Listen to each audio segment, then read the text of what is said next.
तो ऐसा था कि जब मेरी एज हो गई 5 to 6, मतलब मैं छोटी एज में थी, तो मुझे जो एक आप कह सकते हैं हॉरिबल ड्रीम्स, बैड ड्रीम्स आने तब से शुरू हो गए। मेरी लाइफ में इस चीज़ का प्रभाव इतना ज़्यादा हो गया था कि जब मैं चलती थी मुझे पता लगता था मेरे साथ कोई चल रहा है। इवन मैं भागती थी ना उस चीज़ को टेस्ट करने के लिए कि सच्ची मेरे साथ कोई है क्या। जब मैं भागना उस चीज़ ने मेरे साथ भागना, जब मैंने एकदम रुक जाना उसने मेरे साथ एकदम रुक जाना, हाँ जब मैंने सोना उसने मेरे साथ सोना। मुझे सब पता लगता था कि कोई चीज़ तो है मेरे साथ। ड्रीम में काटा, लेकिन रियल में मुझे फील हुआ उसने मुझे काटा है। जैसे उसने मुझे बाइट किया ना, मेरी आंखें खुल गई। मेरी आंखें खुल गई और मुझे ऐसा लग रहा है मेरी सांस रुक गई है, क्योंकि मैं चाहकर भी चिल्ला नहीं पा रही। मेरी नानी मेरे साथ सोए हैं, मम्मा मेरे साथ सोए हैं और उनकी नींद बहुत हल्की है। हल्का सा कोई हिल भी जाए उनकी जाग खुल जाती है। और मैं ट्राई कर रही हूँ, मैं अपने हाथ मारकर उनको उठाऊँ, पैर मारकर उठाऊँ, बट मेरी बॉडी मूव नहीं कर रही है। बहुत ज़्यादा ये इतना हॉरिबल सीन था। तो मेरे मम्मा सडनली उठे, उन्होंने रूम की लाइट ऑन की और उन्होंने मुझे पूछा रुबानी तो ठीक है।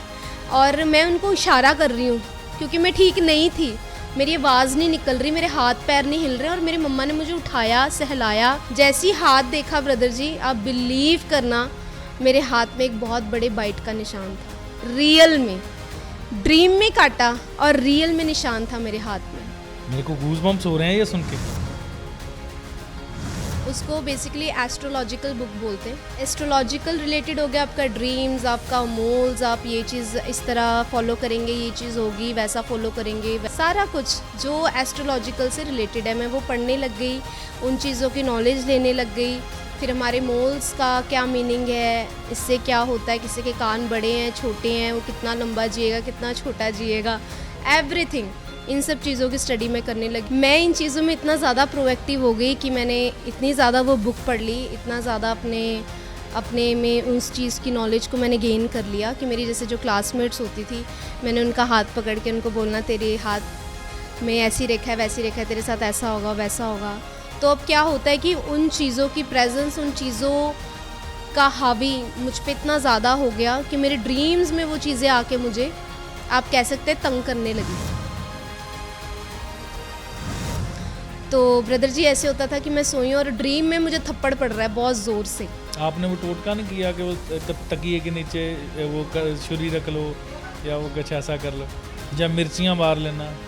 आजकल हमारे कुछ मसीह भी ऐसा कर लेते हैं। बहुत से धागे तबीत बांधे, आप बिलीव कीजिएगा, लोग थोड़े बहुत धागे पहनते गले में, हाथों में। मेरे धागे गले से स्टार्ट होके पैर की उंगलियों तक ख़त्म होते थे। इतने धागे मैंने पहने थे गले में, हाथों में, बाजू में, कमर में, पैरों में। इवन पैरों की जो उंगलियां हैं हमारे, वो तक भी नहीं छोड़ी। जैसे कि मुझे आज भी याद है, मैंने एक फर्स्ट टेस्टमनी जब ट्रांसलेट की थी, उसमें एक सिस्टर का जो यूट्रस है वो गल गया था, उसको रिमूव कर दिया गया था डॉक्टर के द्वारा। और जब वो चर्च आई हैं, उनको जब किसी ने चर्च का सुसमाचार दिया, वो परमेश्वर की प्रेजेंस में रहती हैं, विश्वास करती हैं, रेगुलर चर्च अटेंड करती हैं। परमेश्वर ने उस बहन को जिसका यूट्रस रिमूव कर दिया गया था, उसको ट्विंस बेबी के साथ ब्लेस किया। और मैं I was like totally shock. थोड़ी देर तो मैं अपना सिर पकड़ कर बैठी हूँ कि ये सोच रही हूँ कि ऐसी स्क्रिप्ट्स ये लाते कहाँ से हैं। मैंने ऐसे कभी देखा ही नहीं। हम इतनी जगहों पर गए, इतने स्पिरिचुअल प्रैक्टिसेस करे, ऐसी चीज़ें तो कभी नहीं देखी।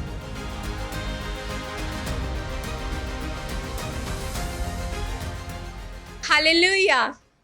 आज मैं आप सबका स्वागत करती हूँ डॉक्टर जीसस चैनल के ऊपर, और परमेश्वर की बड़ी महिमा हो इस चैनल के द्वारा, ऑलरेडी हो रही है और बढ़ती जाए।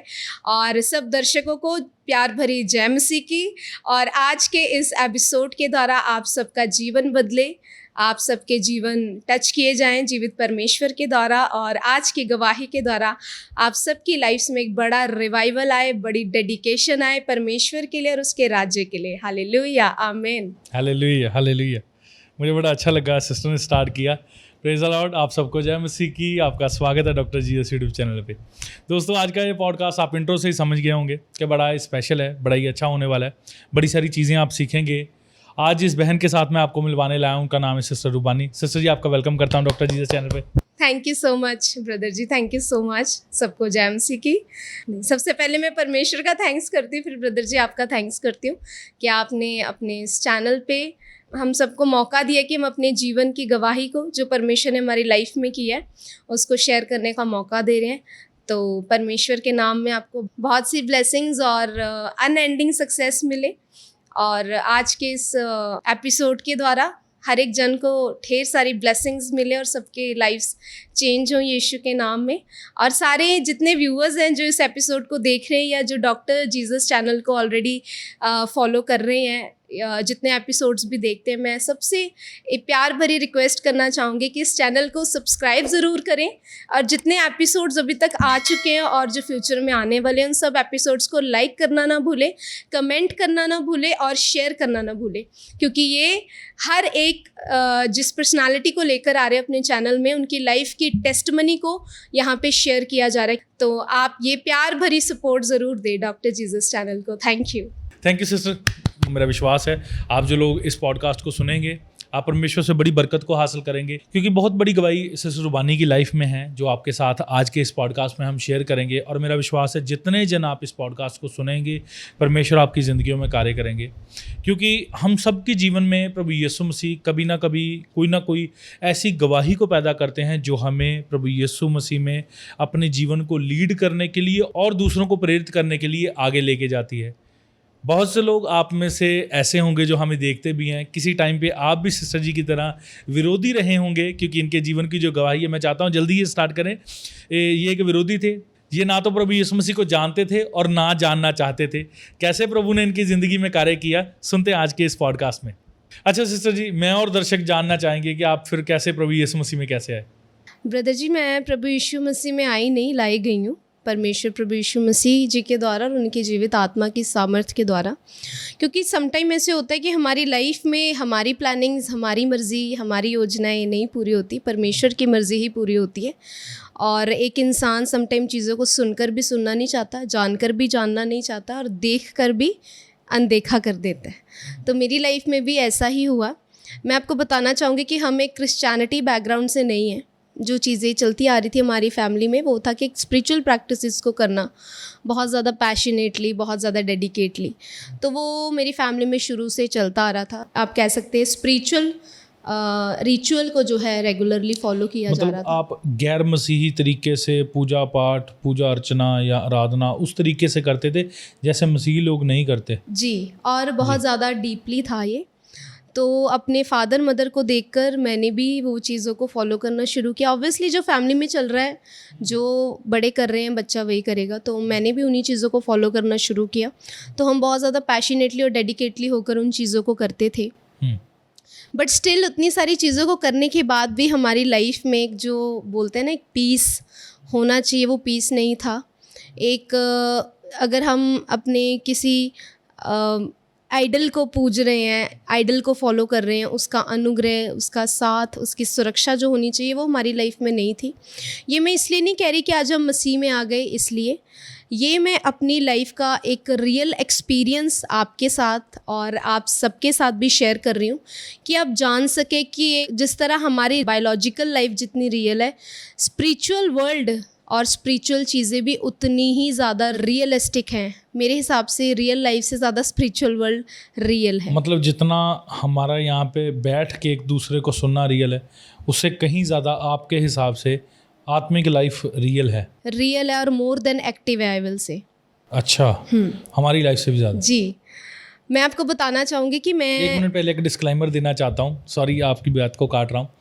ये जो बातें आज के इस पॉडकास्ट में हम कर रहे हैं, मेरा विश्वास है आप जब लोग सुनेंगे आप इसे डिलीवरेंस को हासिल करेंगे। और हमारा आज के इस पॉडकास्ट का उद्देश्य किसी व्यक्ति विशेष, धर्म समुदाय की धार्मिक भावनाओं को ठेस पहुंचाना नहीं, बल्कि प्रभु यीशु मसीह में मसीहियों को प्रेरित करना है कि कैसे आप प्रभु यीशु मसीह में बढ़ सकते हैं और कैसे एक आज़ादी का जीवन जी सकते हैं। क्योंकि पवित्र शास्त्र बाइबल में लिखा है कि सच को जानो, सच तुम्हें आज़ाद करेगा। और जब हम सत्य को जान लेते हैं, सत्य हमें आज़ाद करता है। जैसे बहन की लाइफ में हुआ, जैसे उन्होंने अपनी लाइफ में एक्सपीरियंस की चीज़ों को, कैसी वो रिचुअल्स, कैसी प्रैक्टिसेस करते थे और कैसे वही प्रैक्टिसेस उन पर हावी होती जा रही थी, उनको और बीमार और दुखी करती जा रही थी, जैसे आगे ये गवाही में अपने बताएंगे। तो हमारा उद्देश्य किसी को डाउन करना नहीं और किसी को अप करना नहीं। जो डाउन है या जो अप है वो परमेश्वर की ओर से ऑलरेडी डिसाइडेड है। हमारा केवल उद्देश्य मसीहियों को प्रेरित करना है ताकि वो प्रभु यीशु मसीह में बढ़ सकें और एक आज़ाद और जयवंत जीवन व्यतीत कर सके।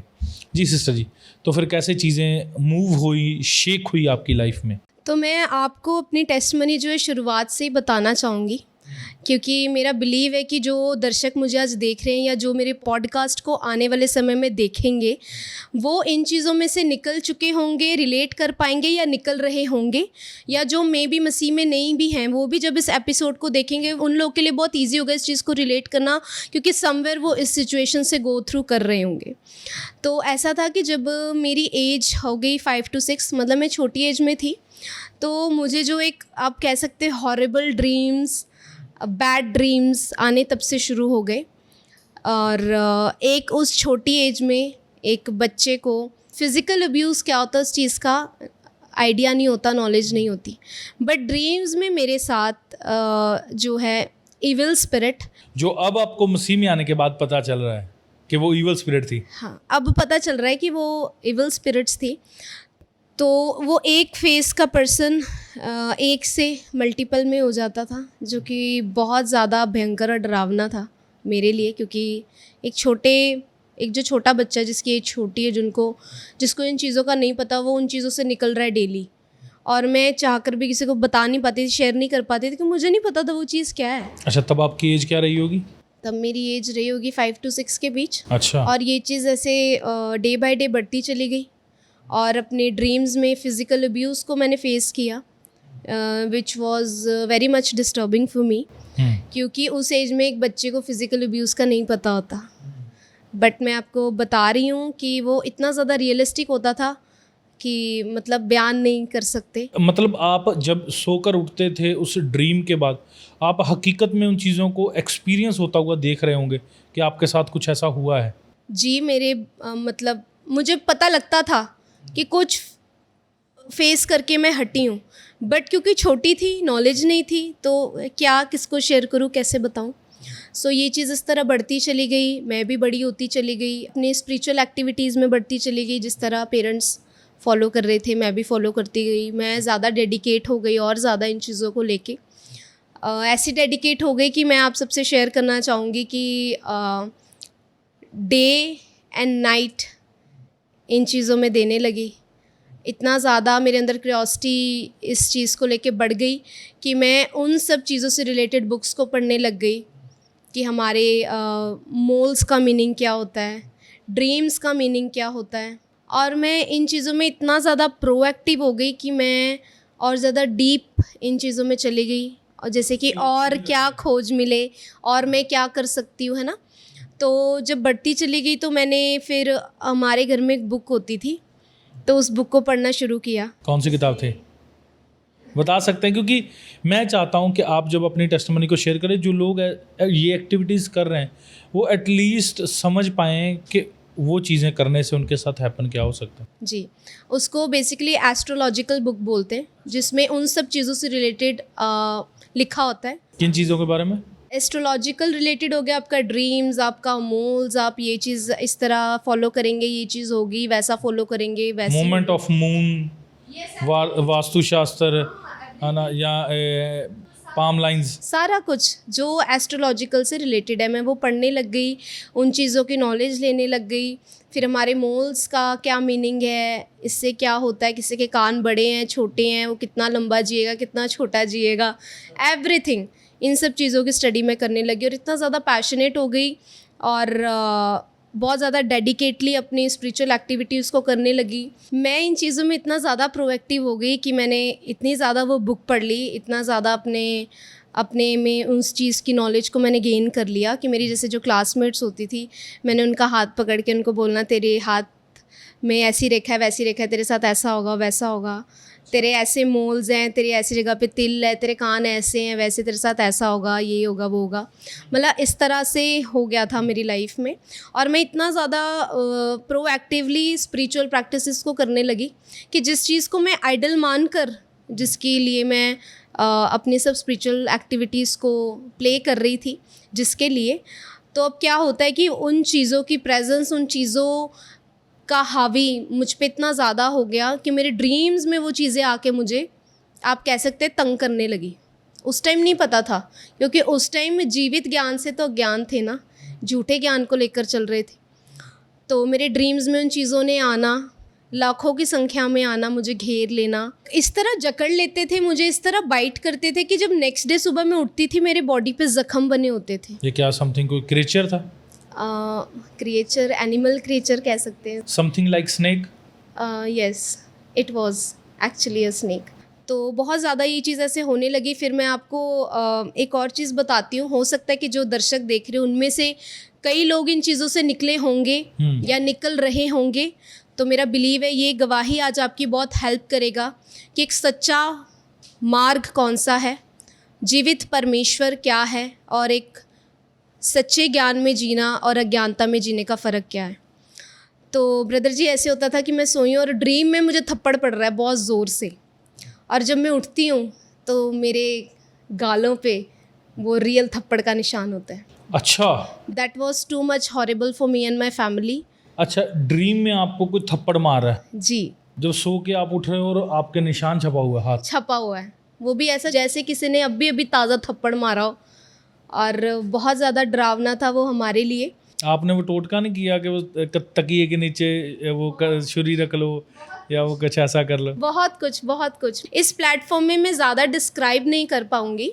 नहीं, जितना आप कर सकते हैं आप प्लीज़ उतना करें, क्योंकि होता क्या है, ये बहुत सी लाइफ्स का हिस्सा है, बहुत से लोगों के साथ ये चीज़ें हो रही हैं, बिल्कुल, है ना। जैसे कि आपने बात की अपोस्टल अंकुर उल्ला जी की, वो कहते हैं कि बहनें प्लीज़ अपनी गवाही खुल के दें या भाई अपनी गवाही खुल के दें, क्योंकि कई बार कुछ हिस्सा हम जब हाइड कर लेते हैं ना तो सुनने वाला प्रॉपर समझ नहीं पाता, होता उसके साथ सेम वही हो रहा है, बिल्कुल है बिल्कुल। ना। वो तो मैं चाहता हूँ कि प्लीज़ आप जितना डिस्क्राइब कर सकते हैं प्लीज़ उतना करें, ताकि सुनने वाला सुन सके, समझ सके और फ्री हो सके, क्योंकि हमारा मतलब इस पॉडकास्ट का या आपकी टेस्टिमनी को शेयर करने का यही है कि लोग आज़ाद हों अपनी बीमारियों से, दुखों से। सो बहुत से टोटके अपनाए, बहुत सी चीज़ें करी, क्योंकि already I was into spiritual practices. तो बहुत सी चीज़ों को जो हम पढ़ते थे फॉलो करते थे। सोते टाइम तकिए के नीचे चीज़ें रख लेना, छुरी रख लेना, फिर मैच स्टिक्स के बॉक्स रख लेना, और कुछ धागे बना के रख लेना जो कि अन्य जगहों से लाए जाते थे। सोने से पहले अपना नमक वार लेना। सो मतलब दीज काइंड ऑफ ट्रिक्स जो करते थे उसमें फॉलो करते थे अपने स्पिरिचुअल प्रैक्टिसेस के दौरान। या मिर्चियाँ मार लेना, आजकल हमारे कुछ मसीह भी ऐसा कर लेते हैं। ये बाइबल की प्रैक्टिस नहीं है, आपको नहीं करनी ये चीज़ें, क्योंकि बहुत से लोग ना, हम निकले अदर कम्युनिटी से, अदर रिलीजन से, तो हमें लगता है शायद ये बड़ी छोटी सी चीज़ है जी, हमने मतलब पंजाबी में कहते हैं ना, मिर्चां तो खा ली हैं ना, मिर्ची वार के ऐसे बच्चों के नज़र उतर गई है ना।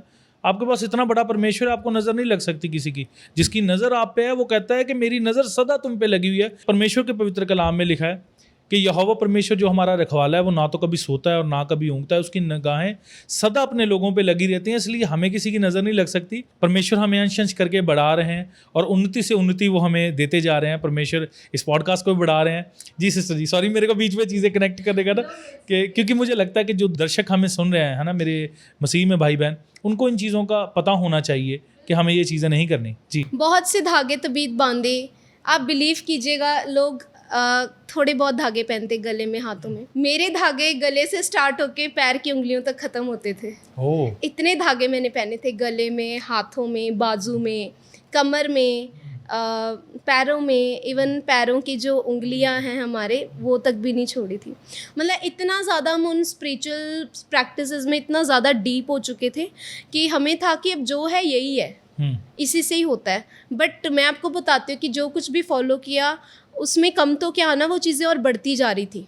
इवन मैं आपको बताती हूँ, जिन लोगों ने सजेस्ट किया मेरे फादर को कि फ़लानी पहाड़ी जगह पर चल जाओ, वहाँ पे ऐसे लोग हैं, फ़लाना ऐसा स्पिरिचुअल लीडर है जो आपके लिए आपकी सिचुएशन से आपको आज़ाद करा सकता है। समथिंग बाबा कोई ऐसा थे। हाँ, या आपके एंसेस्टर से फलानी जगह पे ऐसा स्पिरिचुअल लीडर है, उसके पास चल जाओ जो आपको आपके एंसेस्टर यानी पूर्वजों से जो मर चुके हैं उनसे बात करवा सकता है। अच्छा। आप उनसे पूछ लो, हो सकता है आपके पूर्वज आपसे खुश ना हो तो आपकी लाइफ में इतने दिखते हैं। इवन मेरे फादर ने वो सब चीज़ें भी करी। अच्छा। अपने पूर्वजों से बात भी करी। तो क्या कहते थे पूर्वज? मैं तो शौक थी वो सब सुन के। अब पता चलता है कि अब आप भी हैं या मैं भी हूँ, अगर आगे हमारे कोई फैमिली मेम्बर्स बढ़ते हैं या हमारी जनरेशन आती है, तो मेरे फादर ने इवन उस चीज़ को भी फॉलो किया है ना। तो इन चीज़ों से हम निकले। इवन मैं आपको ये भी बताती हूँ, मेरी लाइफ में इस चीज़ का प्रभाव इतना ज़्यादा हो गया था कि जब मैं चलती थी मुझे पता लगता था मेरे साथ कोई चल रहा है। इवन मैं भागती थी ना उस चीज़ को टेस्ट करने के लिए कि सच्ची मेरे साथ कोई है क्या। जब मैं भागना, उस चीज़ ने मेरे साथ भागना। जब मैंने एकदम रुक जाना, उसने मेरे साथ एकदम रुक जाना। हाँ, जब मैंने सोना, उसने मेरे साथ सोना। मुझे सब पता लगता था कि कोई चीज़ तो है मेरे साथ। मतलब जो लोग कहते हैं कि मेरे साथ एक साया चल रहा है या मेरे को कोई स्पिरिट फॉलो कर रही है, वो चीज़ें आपके साथ हो रही थी? बिल्कुल। किचन में अकेली हूँ, ऐसा लगना कुछ गया है। अच्छा। मतलब एक दो बारी तो ऐसा लगा कि मैंने देखा है किसी को।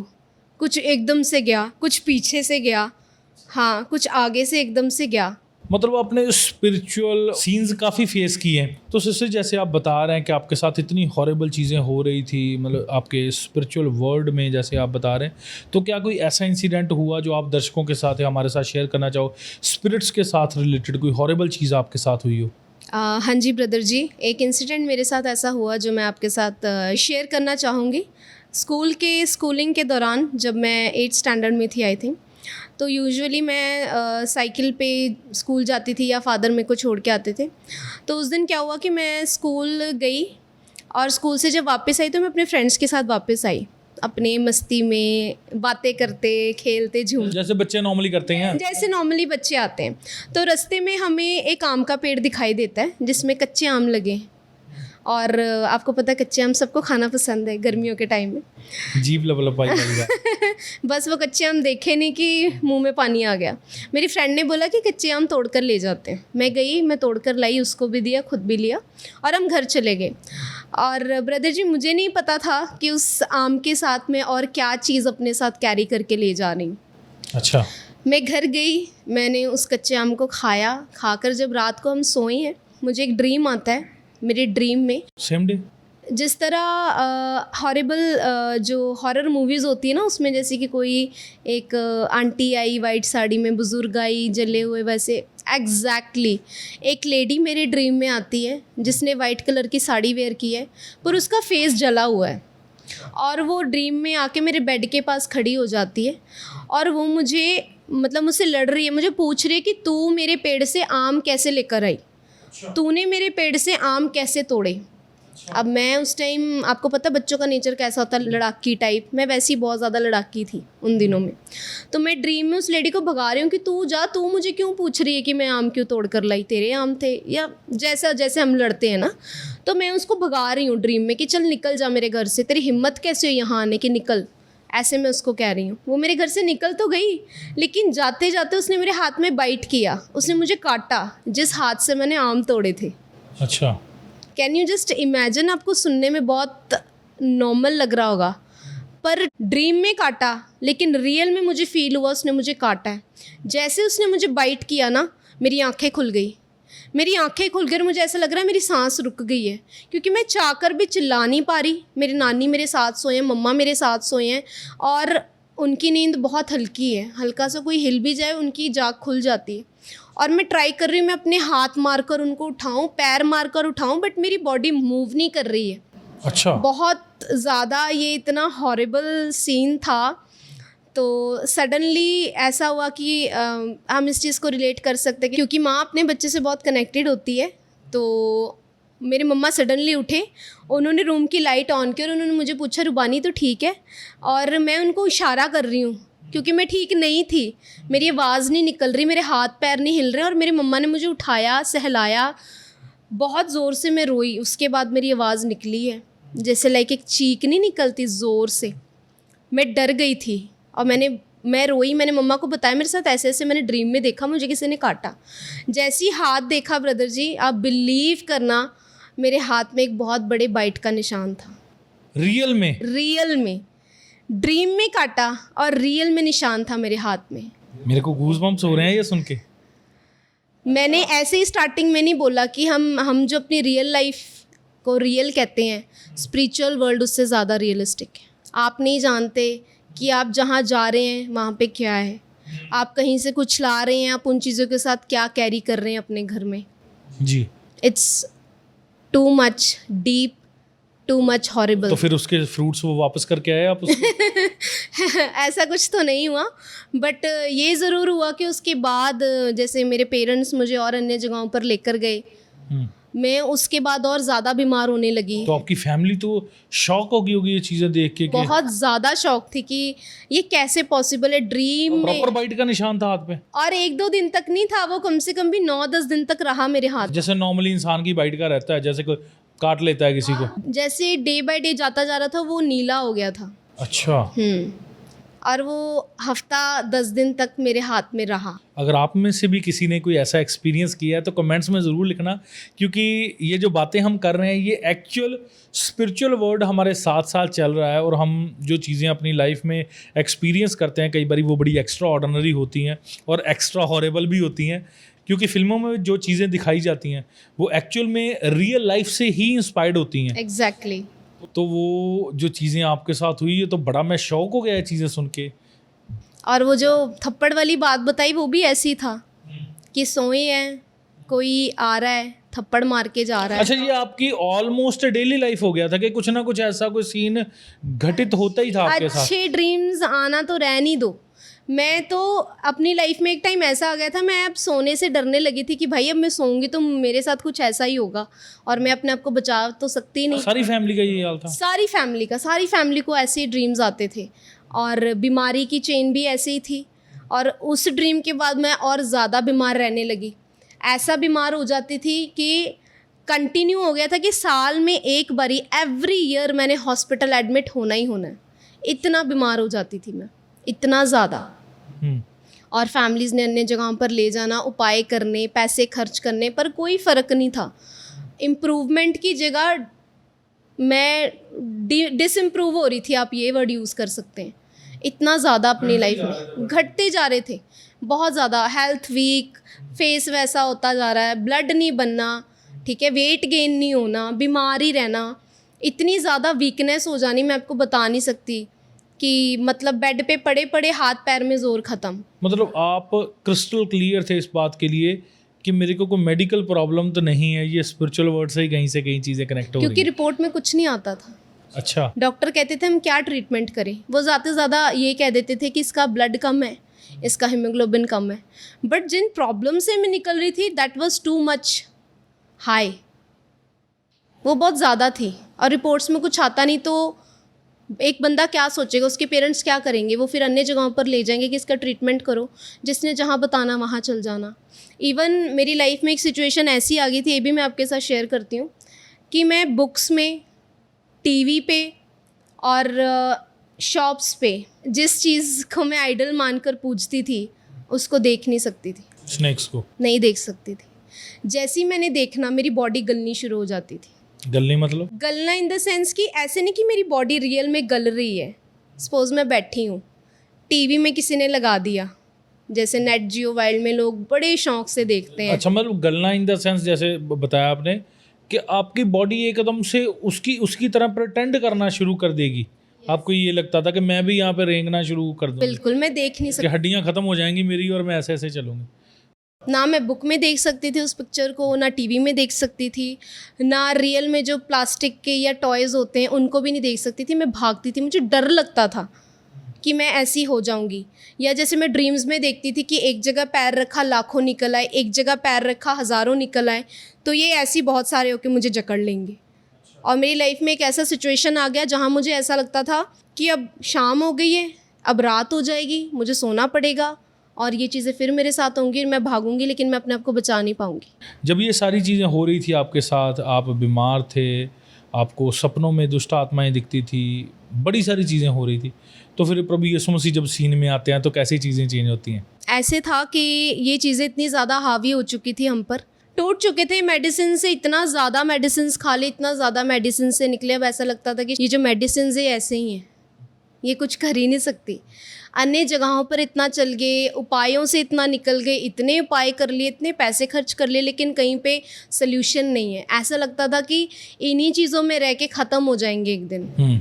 मेरी हालत तो ऐसी हो गई थी ना कि मतलब मुझे उजाला और लाइट तो पसंद ही नहीं था।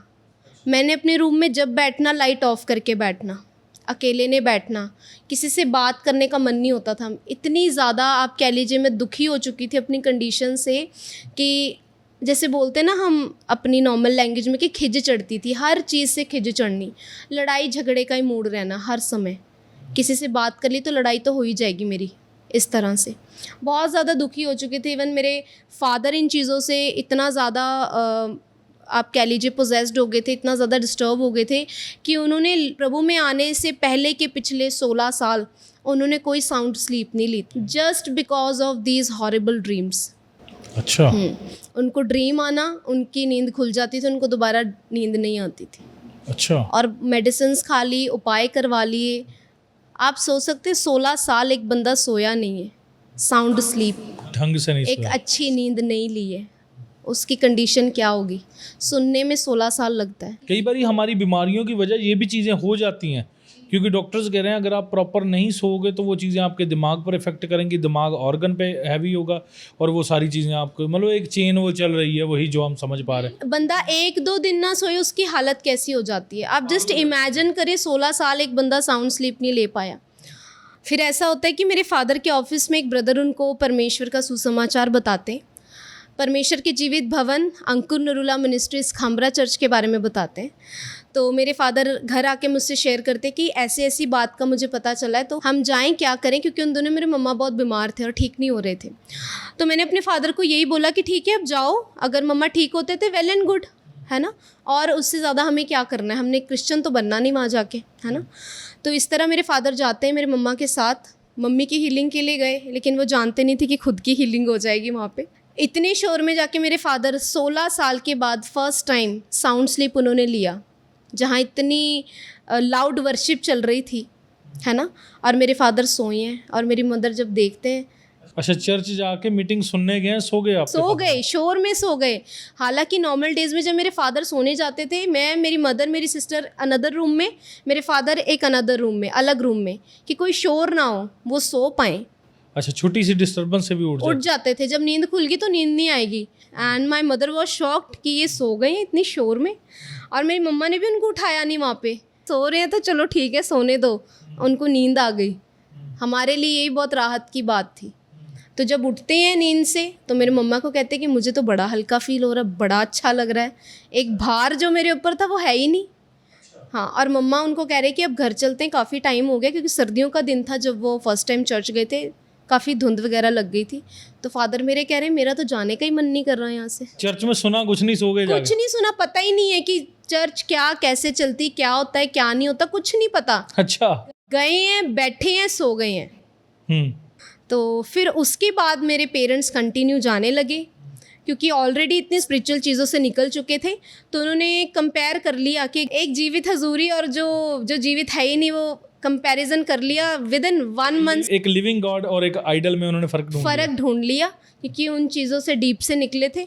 विद इन 1 मंथ उन्होंने बैप्टिज्म लिया, अपना जीवन परमेश्वर को दिया, और उसके बाद मेरी बहन भी उनके साथ आने लगी। तो ये लोग कंटिन्यू हो गए, बट मैं नहीं आ रही थी। क्यों? क्योंकि मैं नहीं आना चाहती थी। तो फिर आपका क्या सोचना था जब आपकी फैमिली ने बैप्टिज्म ले लिया? जब मेरी फैमिली ने बैप्टिज्म ले लिया, वो प्रभु में आ गए और रेगुलर चर्च जाने लगे। मैं ट्रूली बता रही हूँ, मैं ऐसे सोचती थी कि मेरे पेरेंट्स को किसी ने पैसे दे दिए, उनका धर्म बदल दिया है, तो वो इसलिए चर्च जा रहे हैं। क्योंकि बेसिकली मार्केट में ये र्यूमर है, वर्ल्ड में ये र्यूमर है, क्रिश्चियनिटी जो है वो लोगों का धर्म बदलती है, उनको पैसे देते हैं, उनका धर्म बदल जाता है और वो रेगुलरली उसमें जाते हैं। क्योंकि मेरे फादर जितना डेडिकेटली उन चीज़ों को, स्पिरिचुअल चीज़ों को करते थे, परफॉर्म करते थे, प्रैक्टिस करते थे, सडनली उन्होंने वो सब कुछ छोड़ दिया और वो चर्च में जा रहे हैं बहुत डेस्परेटली होके, पैशनेटली होके प्रभु में जा रहे हैं। मेरी मम्मा भी जा रहे हैं, बहन भी जा रही है जो छोटी है मुझसे। तो मैं नहीं जा रही थी, क्योंकि मुझे इन रूमर्स का पता था कि मैं तो पढ़ी लिखी हूँ, इनको क्या क्योंकि पता। मैं तो पढ़ी लिखी थी ना, मैं ग्रेजुएट थी, मैं आगे अपनी स्टडीज़ को परस्यू कर रही थी। मेरे लिए मैं पढ़ी लिखी थी, उन चीज़ों में उतना बिलीव नहीं था। मेरे लिए क्रिश्चियनिटी एक अंग्रेज़ों का धर्म था, पैसे देकर धर्म बदलने वाला धर्म था, तो मुझे उन चीज़ों में कोई इंटरेस्ट नहीं था। और रियली मेरे मन में ये चीज़ आ गई थी कि मेरे पेरेंट्स को किसी ने पैसा दिया है इसलिए चर्च जा रहे हैं, लेकिन मुझे नहीं बता रहे, ठीक है। क्योंकि उन दिनों में समवेयर मैं अपने करियर में, आप कह सकते हैं, अच्छा कर रही थी। क्या रहे थे आप? एक्चुअली मैं अपने पैशन को फॉलो कर रही थी। क्या पैशन था आपका? पैशन मेरा डांस मेरा पैशन था, और मैंने परफॉर्मिंग आर्ट्स में अपनी स्टडी की, ग्रेजुएशन की, और मैं मास्टर्स परस्यू कर रही थी उन दिनों में। तो अपनी स्टडी के साथ साथ मैं अपने उसी पैशन में, जो मैं अपना करियर जो मैं बना रही थी, वहीं से अर्न भी कर रही थी, क्योंकि मैं क्लासेस लेती थी। और क्लासेस लेने से पहले अपने इनिशियल डेज़ में मैंने अपने जब उस पैशन को फॉलो करना शुरू किया, मैंने बहुत से प्लेटफॉर्म्स में ऑडिशंस दिए, जैसे कि dance India dance, little masters, dance India dance season 3, so you think you can dance, जो कि NTV पे आता था, इंडियाज़ गॉट टैलेंट। ऐसे बहुत से जो TV में रियलिटी शोज़ आते थे। अच्छा, तो आप उसको प्रोफेशनली प्रॉपर तरीके से फॉलो कर रहे थे अपनी डांस की उसको प्रैक्टिस को? जी, फॉलो कर रही थी पूरी पैशनेटली, डेडिकेटली, पूरे हार्डवर्क के साथ। बट द थिंग इज़ कि जिन रियलिटी शोज़ में मैं गई, वहाँ मुझे कोई सक्सेस नहीं मिल पाई। अच्छा। TV राउंड से पहले ही वो मुझे रिजेक्ट कर देते थे। हम्म। तो उसके बाद मैंने फिर अपने साथ ही साथ मेरा एक अर्निंग पर्पस भी कह लीजिए, और साथ ही साथ क्लासेस लेनी स्टार्ट कर दी, क्योंकि मैं अपने उस स्किल में इतनी ज़्यादा, आप कह लीजिए, परफेक्शन की ओर हो चुकी थी कि जो स्टूडेंट्स थे या जो पेरेंट्स थे, जो अपने बच्चों को इस फील्ड में लाना चाहते थे, जो मुझे जानते थे या जिन्होंने मुझे देखा था, वो यही कहते थे कि आपसे सिखाना, आप इनको टीच करें। सो मैंने होम ट्यूशन स्टार्ट करती थी, समवेयर क्लासेस लेती थी, कई स्कूल्स में जैसे बच्चे हैं वहाँ पे क्लासेस लेनी, उन्होंने मुझे हायर कर लेना। और एक ऐसा डांस फॉर्म था जो उस समय में आई थिंक जलंधर एरिया में कोई यूजुअली उसको परफॉर्म करता ही नहीं था, और मैं उसकी प्रैक्टिस में ऑलरेडी थी। कौन सी फॉर्म थी वो था बैले डांस। Ballet dance? जी, उसको मैं परफॉर्म करती थी और उसकी भी क्लासेस ले रही थी। अच्छा, वो एक्चुअल में फॉर्म वो स्नेक से इंस्पायर्ड नहीं है? अब मुझे पता लगता है कि that form is inspired by that thing. हाँ, क्योंकि वो स्नेक जैसी कुछ मूवमेंट्स करते हैं बॉडी से। जी जी, बिल्कुल। अच्छा, मतलब वो कहीं ना कहीं का आप खुद उन चीज़ों से कनेक्ट हो रहे थे? खुद ही कनेक्ट हो गई थी। अच्छा, वो आपको पता नहीं था? नॉलेज नहीं थी ना। वचन में लिखा है अज्ञानता के कारण मेरी प्रजा नाश हो रही है जी। ना, तो अज्ञानता के कारण ही मैं नाश हो रही थी, क्योंकि मेरी तरफ से तो मैं अपने एक प्रोफेशन मेरे लिए फर्स्ट था, और सेकंड मेरे लिए मेरी स्पिरिचुअल प्रैक्टिसेस थी। बट उन स्पिरिचुअल प्रैक्टिसेस को जिनको मैं परफॉर्म कर रही हूँ या जिनका नॉलेज ले रही हूँ, वो पूरी प्रॉपर नॉलेज नहीं थी मेरे पास। वो अज्ञानता को मैं इकट्ठा कर रही थी, इसलिए डे बाय डे फंसती जा रही थी। और जो अपना काम कर रही थी उसमें भी प्रॉपर सक्सेस नहीं उसको कह सकते, वो रिजेक्शन थी मेरी लाइफ में। जो काम कर रही थी वो तो थोड़ा बहुत क्लासेस लगा के अर्न हो रहा है वो मैं कर रही थी, लेकिन उसमें ही इतनी ज़्यादा सेटिस्फाइड थी कि आप पूछे ना। तो फिर कैसे आपका इनकाउंटर होता है मेरे राजा से, मेरे प्रभु से, मेरे यीशु से? हालेलुया, परमेश्वर का थैंक्स करती हूँ कि मेरा इनकाउंटर होने पाया। मैं बहुत ज़्यादा ज़िद्दी काइंड ऑफ आप कह सकते हैं, क्योंकि अपने आप को एक डिफरेंट ही इन्वायरमेंट में मैंने रखा था। और जब मेरे पेरेंट्स उन चीज़ों में गए तो मुझे बिल्कुल भी फेथ नहीं था। ठीक है, वो ठीक हो रहे थे, मुझे पता लग रहा था वो अब ठीक हैं, चंगी हैं, बीमार नहीं हैं, बट फिर भी उस सच्चाई को जानकर भी मैं जानना नहीं चाहती थी। बट एक दिन मेरे मम्मा के इंसिस्ट करने पर जब मैं चर्च गई तो मैंने बहुत ज़्यादा इंसिस्ट करने पे, बहुत ज़्यादा वाला प्रेशराइज वाला इंसिस्ट करने पे जब वो मुझे चर्च लेकर गए तो मैं चर्च में क्या देख रही हूँ कि इतनी भीड़ है। फर्स्ट टाइम इतनी बड़ी भीड़ को मैंने देखा, और वो भीड़ सब डांस कर रही है, वर्शिप कर रही है। और उन दिनों में मुझे वर्शिप क्या होती है नहीं पता था। वर्शिप इस तरह भी होती है। और मैंने क्या सोचा कि भाई ये तो गांव के लोग हैं, पढ़े लिखे नहीं हैं, इसलिए ऐसा नाच रहे हैं, ऐसे भी कुछ होता है। तो उस दिन तो भाई मुझे ऐसे लगा कि मैं कहाँ आ गई हूँ और मुझे इस जगह पे दोबारा नहीं आना, क्योंकि मैं एक पढ़ी लिखी लड़की हूँ और ऐसी जगह पे आना शायद मुझे शोभा नहीं देता। लिटरली मैं अपनी सच्ची बात आपको बता रही हूँ। एंड उसके बाद मैंने अपने फादर मदर को बोला आप जाओ, आप वहाँ जाके खुश हो, सब अच्छा है, जाओ, मुझे नहीं बोलना जाने के लिए, मैं नहीं जाना चाहती। एंड ब्रदर जी लिटरली आप बिलीव कीजिएगा, आफ्टर दैट मुझे इतने ज़्यादा आप कह लीजिए मेंटल अटैक्स हुए, मेंटल इन द सेंस कि मुझे ऐसे माइंड में थॉट्स आ रहे हैं कि अब मेरी फैमिली मेरी नहीं है, वो चर्च में जा रही है, वो मुझे प्यार नहीं करती। अच्छा, तो आपने फैमिली को रोकने की कोशिश नहीं की? मसीह रोकने से रुकते? नहीं, ये नहीं रुकते। जिसने उसको चख लिया वो नहीं वापस आता। बिल्कुल बिल्कुल, मैंने उनको इमोशनल अत्याचार करके देख लिया, रो के हर तरह से उनको रोक कर देख लिया, वो नहीं रुके, वो प्रभु में जाते रहे। ठीक है, उन्होंने मुझे प्रेयर्स में रखा, क्योंकि आज भी ऐसे बहुत सी फैमिलीज़ है शायद जिनके मेंबर्स चर्च नहीं जाते, वो उनको वर्बली बोलते ज़्यादा हैं, वर्बली लड़ते ज़्यादा हैं, बट उसका रिजल्ट नहीं आता।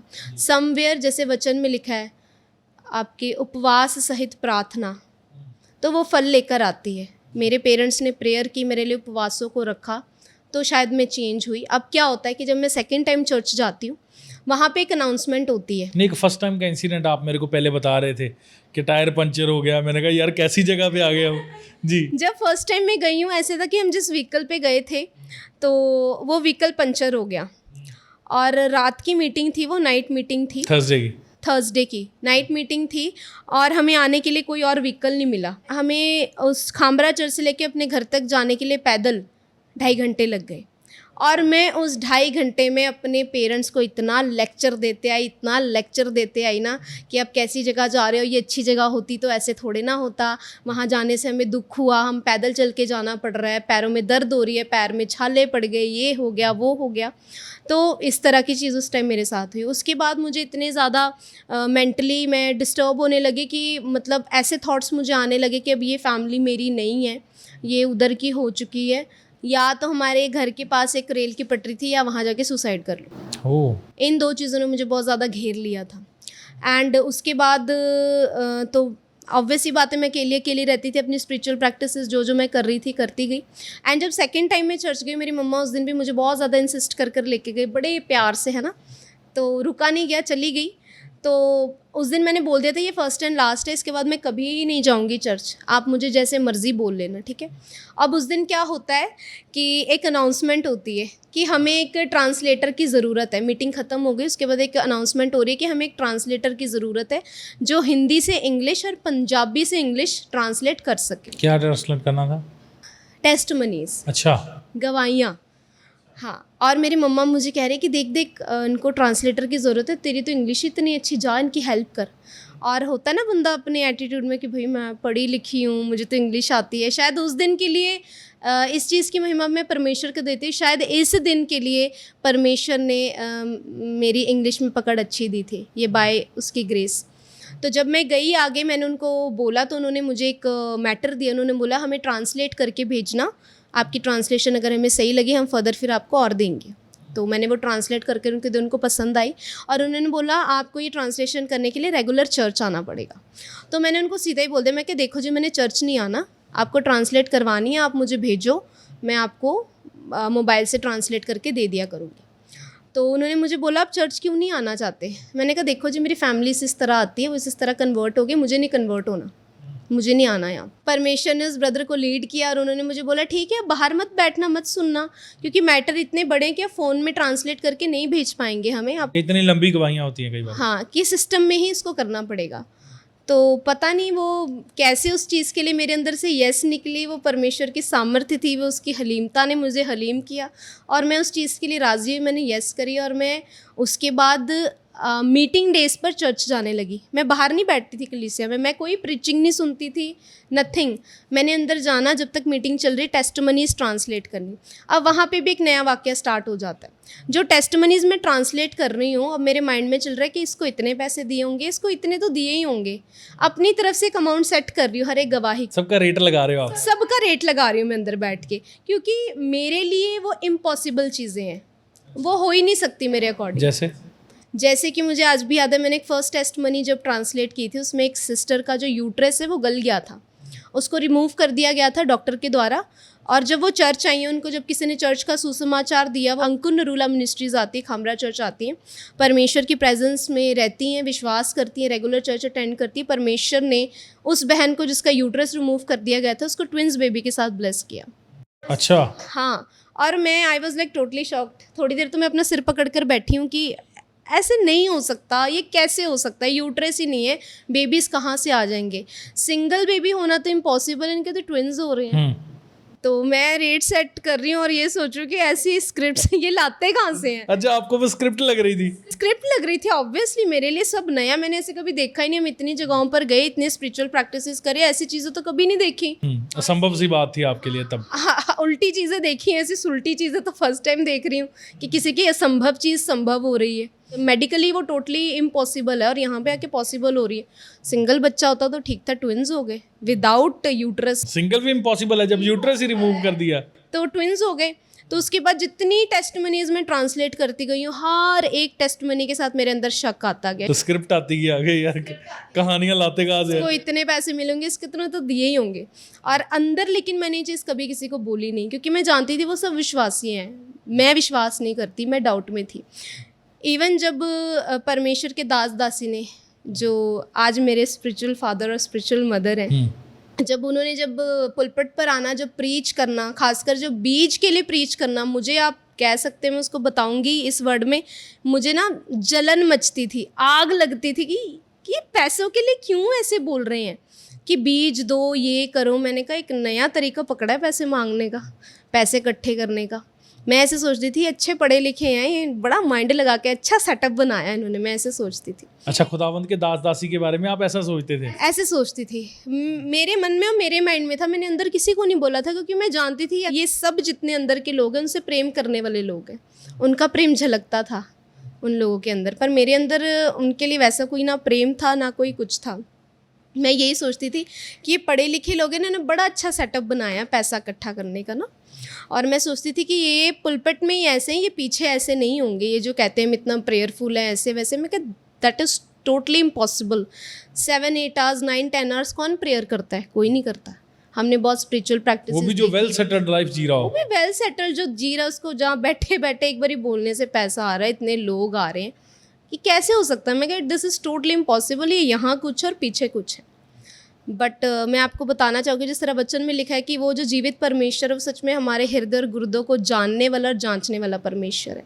उसने मेरी मन की, माइंड की एक एक बात को जाना, और एक समय ऐसा आता है कि उसने हर एक बात का उत्तर मुझे दिया, जो कि बहुत ज़्यादा मिराकुलस है। अब ऐसा होता है कि वहाँ इतने लॉन्ग टाइम अंदर सेवा करने के बाद भी मुझे परमेश्वर पर विश्वास नहीं था। मैं कोई प्रेयर में नहीं थी, कोई बाइबल, मतलब विश्वास ही नहीं था, तो बाकी चीज़ें मैं कैसे करूँगी ना। स्पिरिचुअल फादर के घर मेरी ड्यूटी लग जाती है, और वो ड्यूटी मेरी थी 1 वीक की। तो जैसे उत्पत्ति में परमेश्वर ने 1 वीक में सारा कुछ सिरजा, उस 1 वीक में परमेश्वर ने मेरी लाइफ में सीरियसली वो बाइबल की उत्पत्ति की। हालेलुया। जितने डाउट्स मेरे अंदर थे, जितने शक मेरे अंदर थे, जो जो गलत मैं उनके जीवित परमेश्वर के सच्चे दास दासी के लिए सोचती थी, एक एक चीज़ को परमेश्वर ने, जैसे कहते हैं ना, पन्ना फोल्ड कर करके दिखाया, ये देख, ये देख, ये देख, वैसे एक एक चीज़ क्लियर की मेरे आगे। वो ड्यूटी लगना एक बहाना थी। मैं आपको बता सकती हूँ, मैं आपको बताना भी चाहती हूँ जो देख रहे हैं दर्शक मुझे, कि परमेश्वर इतना ज़्यादा जीवित है ना, आपके माइंड के एक छोटे से शक को वो इतने बड़े रीति में आंसर करेगा ना। He is the only able God, he is the only living God who can proof you each and every of your doubts. वो प्रूफ कर सकता है, और उसने मुझे प्रूफ किया। मैंने देखा कि जो मैंने सोचा उनके दास दासी वैसे नहीं है। मैं जब उनके घर में गई, मुझे पता लगता है वहाँ घर में जाके कि भाई ये जो फादर हैं ये सारा दिन प्रेयर्स में रहते हैं। मैं, मतलब मेरे अंदर हलचल थी, ये कैसे हो सकता है, इतनी देर कोई प्रेयर में कैसे बैठ सकता है एक रूम के अंदर। बच्चे घर में रहते हैं, वो दुनिया के बच्चों से टोटली अलग है। इतनी शांति, इतनी अलग सी प्रेजेंस है वहाँ पे, जो मैंने कभी नहीं फील की, टोटली डिफरेंट। और एक दिन क्या होता है, 7th डे में, जिस दिन बाइबल में विश्राम का दिन है, और मेरी लाइफ में रियल परमेश्वर का विश्राम आना था, एक फाइनल डिसीजन आना था उस दिन। जब मैं वहाँ पे पहुँची, तो जिस तरह परमेश्वर ने उत्पत्ति की, और मदर की कमांड आती है कि इसको प्रेयर के लिए भेजो। अच्छा, आपको? मुझे प्रेयर टीम ने मुझे बोला आप नीचे जाओ और प्रेयर करो। तब तक किसी को नहीं पता था आप प्रभु पे फेथ नहीं करते? किसी को नहीं पता था, इट वॉज टोटली डिवाइन। ये उसकी दया और उसके हाथ के बिना इम्पॉसिबल है। और मैं प्रेयर के लिए जब जाती हूँ उस रूम में, अब मैं सोच रही हूँ भाई प्रेयर तो मुझे आती नहीं, बाइबल तो मैंने कभी पढ़ी नहीं, कैसे प्रेयर करूँ। बस बैठी हूँ और ऐसे फील कर रही हूँ कि क्या बोरिंग जगह पे आई हूँ, मैं क्यों आई हूँ यहाँ पे, मैं क्यों ये ड्यूटीज़ कर रही हूँ। आप बिलीव करना, उन ड्यूटीज़ के दौरान मेरे पास अपना कोई पर्सनल व्हीकल नहीं था। मैं धूप में 1.5-2 घंटा चलकर भी आई हूँ ड्यूटी देने, बट फॉर व्हाट मुझे ही नहीं पता। अच्छा, वो प्रभु ने आपके अंदर एक चीज़ पैदा कर दी आपको? पता नहीं वो परमेश्वर की कैसी अद्भुत सामर्थ उन दिनों मेरे जीवन में काम कर रही थी कि मैं एक ढीठ होकर भी ढीठ नहीं हो पा रही थी। अच्छा। मैं चल चल कर भी सेवा करने गई, पता नहीं क्यों। और वहाँ बैठ के वो सब चीज़ें मैं सोच रही कि रुबानी तो अपनी लाइफ के साथ क्या कर रही है। नहीं, तब काम कर रहे थे आप, अपना वो कैरियर को परस्यू कर रहे थे? वो भी साथ में कर रही थी, बट समवेयर परमेश्वर के काम ज़्यादा होने लगे मेरी लाइफ से। तो मैं यही सोच रही थी कि रुबानी तो अपने साथ क्या कर रही है, तू क्या करना चाहती है, तू तेरा कैसा नाम है। कई बार होता है जब परमेश्वर की वो बुलाहट आपकी तरफ आती है ना, जो वो आपको बुलाती है, कॉल करती है, तो आप दूसरे कामों को इग्नोर करना शुरू कर देते, उसको मना करना शुरू कर देते हैं। पता नहीं होता कि क्यों इधर जा रहा हूँ मैं, पर एक परमेश्वर का प्रेम हमें खींचता है अपनी ओर। हालांकि मेरे लाइफ में मेरा प्रोफेशन मेरी फर्स्ट प्रायोरिटी थी, और मैं वहाँ बैठ के ये सोची कि मैं अपनी लाइफ के साथ क्या कर रही हूँ, बहुत गलत कर रही हूँ अपने प्रोफेशन के साथ, मुझे ऐसा नहीं करना चाहिए। अब मैं वहाँ पे ये बैठ के सोची कि ठीक है, जब तक ड्यूटी है, ये ड्यूटी दे लो, उसके बाद अपने प्रोफेशन में चले जाओ, टोटली घुस जाओ, चाहे यहाँ से छोड़कर जाना पड़े। मैंने डिसाइड कर लिया था। हाँ, और सडनली मैं उस रूम में बैठे बैठे देखती हूँ उस रूम में कैमरा लगा है, सीसीटीवी कैमरा लगा। और मैं सोची कि वो जो मैडम है, क्योंकि उन दिनों में मैं अपने स्पिरिचुअल मदर को स्पिरिचुअल मदर नहीं मानती थी, तो मेरे लिए वो मैडम और सर थे। तो मैं सोची कि वो मैडम मुझे देख रहे होंगे कैमरे से। और मुझे इतना तो पता था कि मसीह लोग जब प्रेयर करते हैं तो हाथ ऊपर उठाकर और घुटनों पे आकर बस मुंह हिलाते हैं, वो प्रेयर है। और मैंने वैसा एक्शन करना शुरू कर दिया। अच्छा, आप एक्ट कर रहे थे कैमरे के सामने? कर रही थी वहाँ पे कि मैं प्रेयर कर रही हूँ। एंड सडनली फर्स्ट टाइम मैंने अपने मोबाइल पे बाइबल डाउनलोड की उस दिन, और मैंने उत्पत्ति को पढ़ा। समझ नहीं आई बट पढ़ा उस दिन मैंने, उत्पत्ति पढ़ी। टाइम पास करना था क्योंकि मुझे था वो ऊपर से देख रहे हैं मुझे, और वो एक बहाना था। बट उस दिन बाइबल पढ़ी एंड ड्यूटीज़ के डेज जाते रहे। वैसे कोई आपको कहता तो आप कभी ना पढ़ते? कभी नहीं पढ़ते। घर पे भी होगी शायद आपके बाइबल। पेरेंट्स पढ़ते थे, फैमिली पढ़ती थी, वो प्रेयर में अंदर बैठते थे, मैं बाहर निकल जाती थी, ऐसा सिनारियो था। तो फिर वो ड्यूटी के डेज निकलते गए। जैसे मैं सोचती थी कि ये पुलपट में कुछ और है, पीछे कुछ और है, ऐसा कुछ नहीं था। मैंने रियलिटी को देखा। परमेश्वर के दास, आज मैं गर्व से कहती हूँ कि वो मेरे स्पिरिचुअल फादर हैं, अपोस्टल डॉक्टर अंकुर यूसुफ नूरुल्लाह जी। तो वो सारा दिन प्रेयर्स में रहते थे। अब उस चीज़ को देखकर भी मेरे को टेंशन होने लगी कि भाई एक बंदा इतनी प्रेयर्स में कैसे रह सकता है ना। सारा दिन प्रेयर्स में है, मदर प्रेयर्स में है, पीछे से अपना सारा फैमिली मैनेज कर रहे हैं, चर्च मैनेज कर रहे हैं। बच्चे दुनिया के बच्चों से टोटली अलग हैं। अगर आप उनको देखें जाने तो उनको उस टाइम में दुनिया की बातों का नहीं पता होगा ज़्यादा, बट बिब्लिकल चीज़ें उन्हें सब आती हैं। उन्हें 9 फलों के नाम पता है, मुझे नहीं पता था उस टाइम। सिस्टर सोफिया के मुंह से, वो बहुत छोटे थे उस टाइम, और एक दिन ड्यूटी के दौरान मदर ने बोला कि आपको सोफिया आज फलों के नाम बताएंगे। तो उन्होंने जब वो फलों के 9 नाम बताए, मुझे तो पता नहीं था क्योंकि मैंने कभी वचन ही नहीं पढ़ा, बट उस दिन उनको सुनकर मैंने याद किया कि अगर उन छोटे बच्चे को पता है, उनको छोटी सिस्टर को पता है, तो मुझे भी पता होना चाहिए। तो वहाँ से मेरी लाइफ में काफ़ी ज़्यादा टर्निंग पॉइंट आने लगा। परमेश्वर ने उत्पत्ति करना शुरू की, फ्रॉम हेड टू टो मुझे बहुत चेंज किया। एंड 7th डे, जैसे बाइबल में परमेश्वर ने विश्राम दिन ठहराया, मेरी लाइफ में भी एक परमेश्वर का अद्भुत विश्राम आने का दिन था। वो एक फाइनल डिसीजन आने का दिन था। किस चीज़ का डिसीजन? क्योंकि समवेयर मैं अब परमेश्वर में आकर आना भी चाहती थी, परमेश्वर को जानना नहीं भी चाहती थी। मतलब कह लीजिए कन्फ्यूजन थी मेरी लाइफ में between my career and between this living God. तो अब क्या होता है कि 7th डे में मदर मुझसे मिलते हैं, और उन्होंने मुझे जैसे मिलते हैं, क्योंकि मेरे लिए उस टाइम वो स्पिरिचुअल मदर नहीं थे, मेरे मन में कोई ऑनर नहीं था, एक नॉर्मल जैसे हम सबसे मिलते हैं मैं वैसे मिली। मैडम थे, हेलो हाय इस तरह। तो उन्होंने मुझसे पूछा आप अपनी लाइफ में क्या करना चाहते हैं, और मैंने बड़ा कैजुअली जवाब दिया कि भाई मैं तो जी कोरियोग्राफर बनना चाहती हूँ, मैंने मुंबई जाना है। एंड मदर हंसे मेरे इस जवाब पे ना, हंसे, और उन्होंने मुझे बोला कि आपको एक बात बताऊँ। मैंने कहा हाँ जी बताओ, बहुत ही कैजुअल वे में, वेरी कैजुअल वे में। तो उन्होंने मुझे बोला आपको पता है परमेश्वर के लिए कितने प्रेशियस हो। और इस वर्ड ने मुझे ब्रदर जी इतना ज़्यादा नम्ब कर दिया, थोड़ी देर के लिए इतना साइलेंट कर दिया कि मैं परमेश्वर के लिए प्रेशियस हूँ। मुझे ये वर्ड आज तक किसी ने नहीं बोला था, किसी ने भी नहीं बोला था।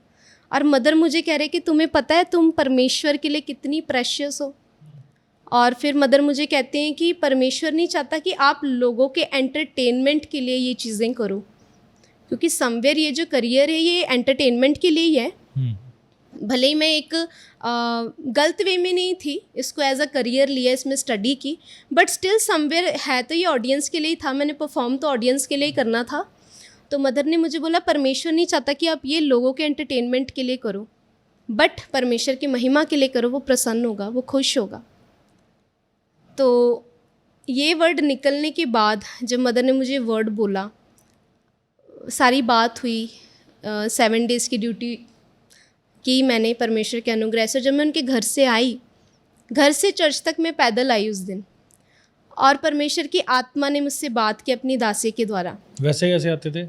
वैसे तो सिस्टर को ड्रॉप करने के लिए, लेने के लिए एक स्पेशल सिस्टर्स की टीम होती है, बट उस दिन क्योंकि खुदावंद की योजना थी, परमेश्वर की आत्मा ने अपनी दासी के द्वारा मुझसे बात की और एक फ़ाइनल डिसीजन मेरी लाइफ में लेकर आना था। तो उस दिन मैं पैदल मदर के घर से लेकर चर्च तक पैदल गई, और परमेश्वर की आत्मा ने उस दिन मुझसे बातें की। हालांकि तब तक मेरी कोई प्रेयर लाइफ नहीं थी, कोई वचन नहीं पता था, बट क्योंकि वो जीवित और सामर्थी परमेश्वर है, क्योंकि उसके वचन में लिखा है वो धर्मियों के लिए नहीं पापियों के लिए आया है, तो उसने मुझसे बात की उस दिन। वो जो परमेश्वर की दासी के साथ आपकी कैजुअल टॉक हुई, उसने आपकी लाइफ को एक नया मोड़ दे दिया।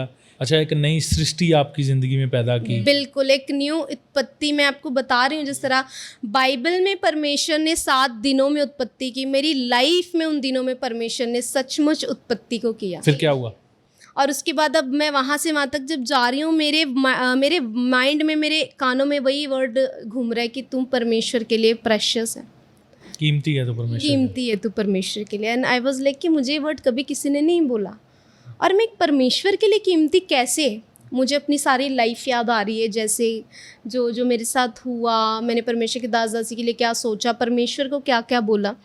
मैंने परमेश्वर को बोला कि अगर तू सच में जीवित है, अगर तू मेरे जीवन से ये नहीं चाहता, क्योंकि I am the Elder daughter of my family, उसके बाद मेरी छोटी सिस्टर है, तो समवेयर मैं शुरू से ये चीज़ फील करती हूँ कि मेरी कुछ रिस्पॉन्सिबिलिटीज़ हैं अपनी फैमिली के लिए, राइट। तो मैंने क्योंकि स्टडी एक ऐसे स्ट्रीम में करी थी, अगर मैं उस स्ट्रीम को फॉलो ना करूँ तो उसके बाद मैं क्या करूँ? फिर कैरियर ज़ीरो है, there will be no income option for me. मैं कैसे कमाऊँगी, है ना। एक being an elder daughter of my family, जहाँ 2 ही सिस्टर्स हैं, तो मैं अपनी फैमिली, अपनी बहन के लिए क्या एक एग्जाम्पल खड़ी करूँगी कि मैंने क्या किया, राइट। तो फिर मैंने परमेश्वर को एक ही चीज़ बोली कि परमेश्वर अगर तू सच में जीवित है ना, तो बस मुझे मेरी लाइफ में कुछ बना देना। मुझे कैरियर छोड़ने में कोई प्रॉब्लम नहीं है, मैं तुझे फॉलो कर सकती हूँ, बट जो मेरे लिए उस टाइम मेन प्रॉब्लम थी, आज हो सकता है ये चीज़ बहुत सारे यूथ से रिलेट कर रही हो, आप ऐसे प्रोफेशन में हो जिस प्रोफेशन के कारण आप परमेश्वर को प्रॉपरली सर्व नहीं कर पा रहे, प्रॉपरली फॉलो नहीं कर पा रहे, या समवेयर आपका करियर, आपके डिसीजंस, आपके और परमेश्वर के बीच में कन्फ्यूजन बना हुआ है। तो मेरी ये टेस्टमनी हो सकता है आपके लिए आज एक आशीष का कारण बने। तो ब्रदर जी, क्योंकि मेरे उस टाइम कोई प्रेयर लाइफ नहीं थी, कोई रिलेशन नहीं था खुदावंद के साथ, बट स्टिल खुदावंद की जीवित सामर्थ ने मेरे जीवन में इस डिसीजन को पैदा किया। और मैंने उस दिन परमेश्वर को ये बोला कि अगर तू जीवित परमेश्वर है तो बस मुझे मेरे जीवन में सेट कर देना, कि बस मेरे को पैसों के लिए किसी को देखना ना पड़े, एक योग्य कर देना मेरी फैमिली के लिए। एंड मैं आपको बताना चाहूँगी कि सचमुच वो जीवित परमेश्वर इतना सामर्थी है, इतना दयालु है कि उस दिन के बाद मेरे जीवन में कोई ऐसी चीज़ नहीं जिसके लिए मुझे किसी इंसान को देखना पड़ा हो या किसी के आगे हाथ फैलाना पड़ा हो। सिर्फ उसके आगे हाथ फैलाते हैं जब फैलाते हैं, दे पा रहे हैं। और परमेश्वर ने बहुत अच्छी जॉब के साथ मुझे ब्लेस किया है, जिस स्ट्रीम की मैंने स्टडी भी नहीं किया और मैं उस स्ट्रीम में वर्क कर रही हूँ। हालांकि उस स्ट्रीम में बच्चे बहुत ज़्यादा स्टडीज़ करते हैं और इम्पॉसिबल होता है एक अच्छी जॉब मिलना, बट उसके अनुग्रह से उसने वो दिया है। क्योंकि किस स्ट्रीम में आप जॉब कर रहे हैं अभी? तो मैं फाइनेंशियल सेक्टर में वर्क कर रही हूँ, परमेश्वर को सर्व कर रही हूँ। अब मेरी लाइफ में, मेरी फैमिली में कोई रोग नहीं है। परमेश्वर के वचन के अनुसार सचमुच यीशु मसीह के कोड़े खाने से हम चंगे हो चुके हैं। कोई रोग हमारा हिस्सा नहीं है, कोई दुष्ट आत्मा हमारा हिस्सा नहीं है, क्योंकि उसके वचन में लिखा अब हम एक चुना हुआ वंश है, राजपदधारी याजकों का समाज है, पवित्र लोग हैं, परमेश्वर के निज प्रजाएं। क्योंकि परमेश्वर ने हमें अधिकार दिया कि हम हर एक सांप और बिच्छू को रौंदे, शत्रु की सारी सामर्थ पर हमें अधिकार दे और हमें किसी वस्तु से कोई हानि ना होगी। यहोवा ने हमारे पाँव से शैतान को शीघ्र कुचलवा दिया है और सचमुच शैतान को परमेश्वर ने हमारे पाँव के नीचे से कुचलवा दिया है। जो हमें दबोचने की कोशिश करता था, आज यीशु के नाम से पकड़ के हमने उसको दबोचा हुआ है। हालेलुया। और जो भी जीवन में अप डाउन्स थे या जो भी अज्ञानताएं थी, अनकम्प्लीटनेस थी, जो रॉन्ग स्पिरिचुअल प्रैक्टिसेस हम कर रहे थे, अब हम राइट स्पिरिचुअल प्रैक्टिसेस कर रहे हैं। और मैं परमेश्वर का बहुत थैंक्स करती हूँ इस बड़ी दया के लिए कि परमेश्वर ने हमें बचाया, ये नया जीवन दिया। समटाइम ब्रदर जी मैं सोचती हूँ अगर परमेश्वर हमें नहीं बचाते, आज हमारे जीवन में क्या हो रहा था, आज हम होते नहीं भी होते, तो डर लगता है समटाइम सोच के। और परमेश्वर का बहुत बहुत ज़्यादा धन्यवाद करती हूँ परमेश्वर के सच्चे दास दासी के लिए, मेरे स्पिरिचुअल पेरेंट्स के लिए, अपोस्टल डॉक्टर अंकुर यूसुफ नरूला जी के लिए और पास्टर सोनिया यूसुफ नरूला जी के लिए। समवेयर उनकी मेहनत, उनकी डेडिकेशन और उनका firm stand in the Lord हमारी हीलिंग, डिलीवरेंस, छुटकारे का और इस बिग रिवाइवल का भी कारण है। अगर वो स्टैंड नहीं लेते, वो मेहनत नहीं करते परमेश्वर में, क्योंकि आज ऐसे बहुत से लोग हैं जिनकी कॉलिंग है बट स्टिल वो मेहनत नहीं कर पाते, वो स्टैंड फर्म नहीं ले पाते, 2-3 परीक्षाएं आती हैं वो गिर जाते। बट जिस तरह फादर हमें अपनी टेस्टमनीज़ बताते हैं, हमारी स्पिरिचुअल मदर हमें अपनी टेस्टमनीज शेयर करते हैं, वो हर तरह की सिचुएशन में अड़े खड़े रहे। आज उनकी मेहनत का ये रीज़न है, आज उनकी मेहनत के कारण भी इतना बड़ा रिवाइवल हमारी लाइफ्स में इस पंजाब में आया है। तो इसके लिए मैं परमेश्वर का थैंक्स करती हूँ। और ऐसे लोग जो आज अपनी लाइफ में समवेयर कन्फ्यूजन्स के साथ बैठे हैं, तो मैं उनको यही मैसेज देना चाहूँगी कि सचमुच परमेश्वर प्रभु यीशु मसीह जीवित परमेश्वर है। उसको अपना जीवन आप डेडिकेट कर चलें। एक बारी उसको चक्कर देखें, उसको ट्राई कर देखें, उस पर भरोसा कर देखें, अपनी चीज़ों को उसके हाथ पर छोड़ कर देखें। जब आप उसके आगे ये चीज़ें रखेंगे, वो सचमुच आपको कभी निराश नहीं होने देगा, क्योंकि उसका वचन कहता है जो उस पर भरोसा करते हुए कभी लज्जित ना होंगे। मैंने उस पर भरोसा किया उन दिनों में जब मेरी लाइफ में प्रेयर नहीं थी, कुछ नहीं था, उस परमेश्वर ने मुझे लज्जित नहीं होने दिया। मैं आप सबको ये चीज़ बताना चाहती हूँ कि परमेश्वर प्रभु यीशु मसीह ही एकमात्र जीवित परमेश्वर है। जिस तरह उसके वचन में लिखा है कि वही मार्ग, सच्चाई और जीवन है, तो सचमुच प्रभु यीशु मसीह ही मार्ग है, वही सच्चाई है, वही जीवन है, क्योंकि उसी के मार्ग में आके हमें छुटकारा मिला, उसकी सच्चाई को जानकर हमने आज़ादी पाई और वही आज हमारा जीवन है, क्योंकि हमने उसके अनंत जीवन को पाया। और प्रभु यीशु मसीह हमारे जीवन में ना आते तो आज जो मैं जीवन ये जी रही हूँ ये शायद ना जी पाती। और जितनी ज़्यादा शक्की होकर मैं परमेश्वर में आई थी, आज उतनी ही ज़्यादा डेडिकेटली परमेश्वर प्रभु यीशु मसीह में जी रही हूँ, उसकी सेवा में कर रही हूँ और प्रभु में बहुत ज़्यादा आनंदित हूँ। आज प्रभु यीशु मेरे जीवन में है तो मेरे पास सब कुछ है, मुझे किसी चीज़ की घटी नहीं है। तो आप भी परमेश्वर प्रभु यीशु मसीह को अपनाएं, अपने जीवन में उसको उद्धारकर्ता ग्रहण करें और आप भी अपने जीवन में किसी भी चीज़ की घटी नहीं देखेंगे, क्योंकि परमेश्वर प्रभु यीशु मसीह एकमात्र ऐसा परमेश्वर है जो आपको भरपूर करने वाला और कंप्लीट करने वाला परमेश्वर। अच्छा, अभी कोई शक नहीं है? अब कोई शक नहीं है मुझे, क्योंकि बाइबल में लिखा है, परमेश्वर कहते हैं मुझे चखो और देखो कि यह हवा कितना भला है। और हमारा परमेश्वर जब चैलेंज कर रहा है इन चीज़ों को कि आप उसे चख सकते हैं, देख सकते हैं, तो वो सचमुच में भला परमेश्वर है। वो अपने लोगों के साथ भलाई करता है। वो सच्चा और जीवित और एकमात्र परमेश्वर है जिसमें हम आंखें मूंद के भरोसा कर सकते हैं कि वो कभी हमें गिरने नहीं देगा। वो हमारा सच्चा बाप है। परमेश्वर के कलाम में लिखा है, तुझे जन्म देने वाली माँ तुझे छोड़ सकती है पर तुझे मैं कभी ना छोड़ूंगा, ना कभी त्यागूंगा। आपको सिर्फ उसकी और एक कदम बढ़ाने की ज़रूरत है। वो 10, 100, 1000, लाख कदम आपके और बढ़ाने को तैयार बैठा है।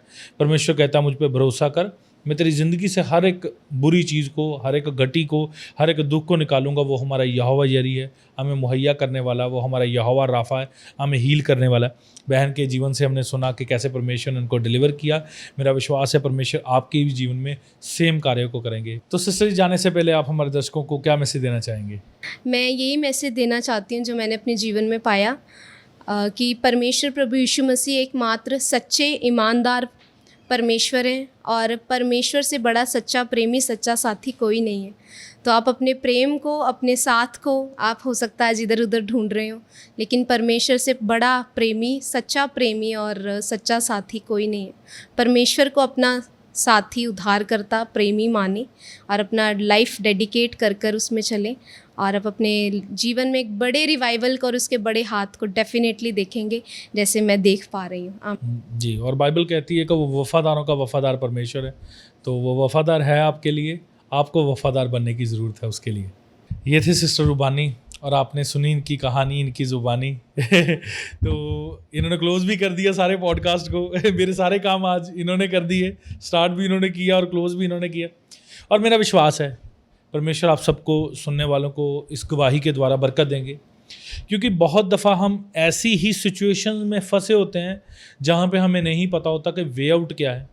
बहुत दफ़ा बहुत से लोगों से जब बात होती है तो वो बताते हैं हम इस सिचुएशन में हैं, मगर जब उनको चर्च का बताया जाता है वो कहते हैं नहीं नहीं नहीं नहीं, यही काम नहीं करना बस, है ना। उनको नहीं पता कि वो डिलीवर हो जाएंगे इस चीज़ से, जैसे आप नहीं चाहते थे कि आप चर्च जाएं, क्योंकि वो दुष्ट आत्माएं नहीं चाहती थी कि आप डिलीवर हों उस चीज़ से। और मेरा विश्वास है जब आप इस पॉडकास्ट को सुन रहे हैं, क्योंकि यहाँ तक आ गए हैं तो आपने पूरा पॉडकास्ट सुन लिया है, तो प्लीज़ इसको शेयर ज़रूर करें अपने सभी भाई बहनों तक। इसको अपने स्टेटस पे लगाएं, इंस्टाग्राम पे आप स्टोरी पे लगा सकते हैं, फेसबुक पे स्टोरी पे शेयर कर सकते हैं, क्योंकि आप नहीं जानते आपके एक शेयर से, बहन रुबानी की इस गवाही से, पता नहीं आप किसकी लाइफ में एक सीड सो कर दोगे जो एक बड़ा पेड़ बनेगा और उसको डिलीवर करेगा। क्योंकि आपके ये छोटे छोटे एक्ट प्रभु काउंट करते हैं कि आप किसकी बरकत का कारण बने हैं, किसके छुटकारे का कारण बने। और मेरा विश्वास है जब आप इन वीडियोज़ को शेयर कर रहे हैं, परमेश्वर आपको ब्लेस कर रहे हैं। प्लीज़ जाने से पहले एक रिक्वेस्ट करना चाहूँगा, चैनल को सब्सक्राइब कर लें। मैं टारगेट नहीं दे रहा आपको कि आप जल्दी से 2 लाख सब्सक्राइबर पूरे कर दें, मगर आप कोशिश करें जितने ज़्यादा लोगों को शेयर कर सकें वीडियोस को, हमारी इस पॉडकास्ट की सीरीज़ को, ताकि हम जल्दी जल्दी अपने नंबर्स को अचीव कर पाएँ और ज़्यादा से ज़्यादा लोगों को से जुड़ पाएँ। क्योंकि मैं कोशिश कर रहा हूँ ज़्यादा से ज़्यादा लोगों तक परमेश्वर के कलाम को पहुँचाने की, ताकि आप इस पॉडकास्ट की सीरीज़ के द्वारा ब्लेस हों। मेरा विश्वास है आपने जिन लोगों ने इस पॉडकास्ट को पूरे ध्यान से सुना, प्रभु ने आपकी ज़िंदगी को छुआ होगा, आपकी ज़िंदगी में कार्य किया होगा। अपने प्यारे प्यारे कमेंट्स करना मत भूलें। अभी रात के तकरीबन 3:09 हो चुके हैं और ये पॉडकास्ट अभी शूट हो रहा है। कल संडे है, सभी ने चर्च जाना है। और मेरा आपको ये चीज़ बताने का मकसद यही है कि मैं डेडिकेटली आप लोगों तक इस मैसेज को, इस टेस्टमनीज़ को शेयर करने के लिए एफ़र्ट कर रहा हूँ। आप मेरे साथ इस एफ़र्ट में जुड़ सकते हैं, इन वीडियोस को शेयर करके, चैनल को सब्सक्राइब करके, क्योंकि मेरा मकसद अपने लिए फॉलोअर्स गेन करना नहीं या इनकम जनरेट करना नहीं। मेरा मकसद केवल परमेश्वर के नाम को जगत के छोर तक पहुंचाना है, क्योंकि उसका हुक्म मेरे लिए यही है। परमेश्वर आप सबको, सुनने वालों को बरकत दें। प्रभु आप सबके साथ हों। आमीन, आमीन और आमीन।